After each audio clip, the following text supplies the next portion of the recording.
So a thermometer measures the temperature, but a thermostat sets the temperature.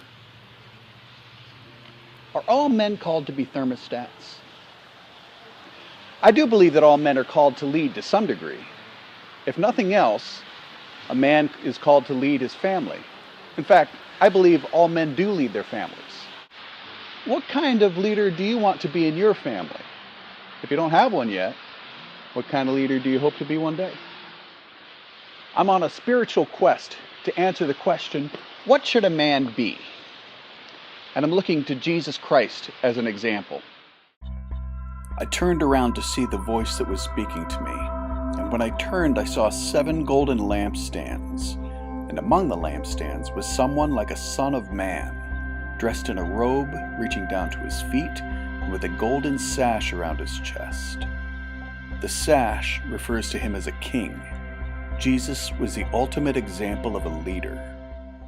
The great leaders of history are not so much great because of the organizations that they led.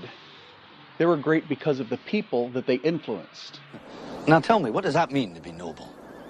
Your title gives you claim to the throne of our country, but men don't follow titles. They follow courage. So why does leadership take courage? Well, for one thing, you might be afraid of failure. And for good reason, because honestly, failure is part of leadership. Hopefully not a big part. Years ago, when I was leading a youth group, I took them on a retreat, and the whole youth group was on a school bus, except for me. I was taking the van with all the equipment and one kid.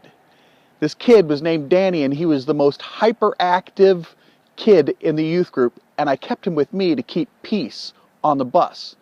Well, we're driving to the retreat site, and it's raining, and it's nighttime, and I couldn't see well, and I was concentrating real hard on the road, and Danny would not shut up.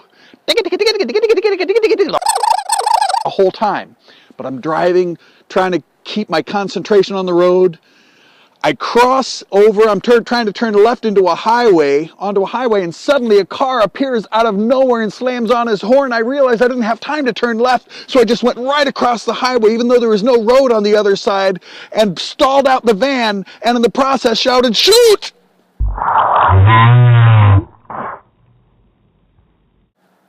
Except I didn't say shoot.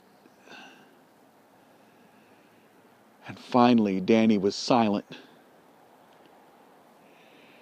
And I said, "Danny, I'm sorry. I shouldn't have said that. I thought we were going to die." And without missing a beat, he goes, "And you wanted that to be your last word?" He had a point. I mean, what if he had survived and I didn't? And people asked, so what were Brian's last words? Did he cry out to the Lord? My wife might have said, did he call my name with his last breath? Danny would have been like, I don't think so. I don't know what kind of pet names you had for each other. So failure is part of leadership, but you can't be afraid of it. You can't let fear control anything about you. The other reason that leadership takes courage is that you might offend somebody. In fact, if you do it right, you will offend people, some people. Lord knows Jesus did.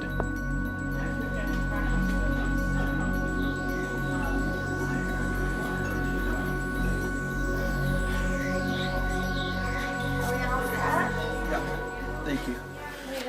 I'm going to have a bowl with chili. Fortunately, leaders don't just offend people.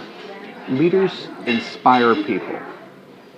Athletes are intensely loyal to coaches who inspire them, who push them beyond what they thought they could do, who see their potential and really help them fulfill it. Now, our people know you. Noble and common, they respect you. And if you would just lead them to freedom, they'd follow you. And so would I. A good leader sees the potential in others and speaks that potential into growth. How can you develop the habit of encouragement? Leaders set an example for other people. So are people so impressed with the example of Christians that they want to learn more about Christianity. You know, before someone asks themselves if they believe what you believe, they ask themselves, do I want to be one of them?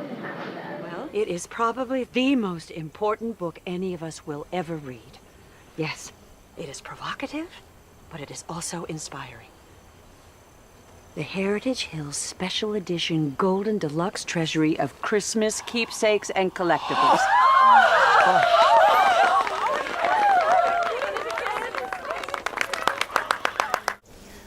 This book said to me, let's celebrate the birth of our Lord Jesus Christ with yarn.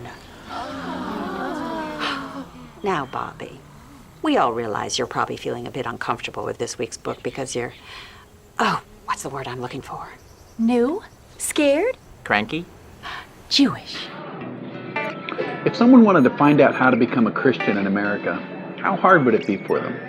They just pull out their phone and Google it. See, the challenge of Christian growth in America is not the accessibility of the gospel, but the credibility of the gospel. In what context do you need to provide a better example for others?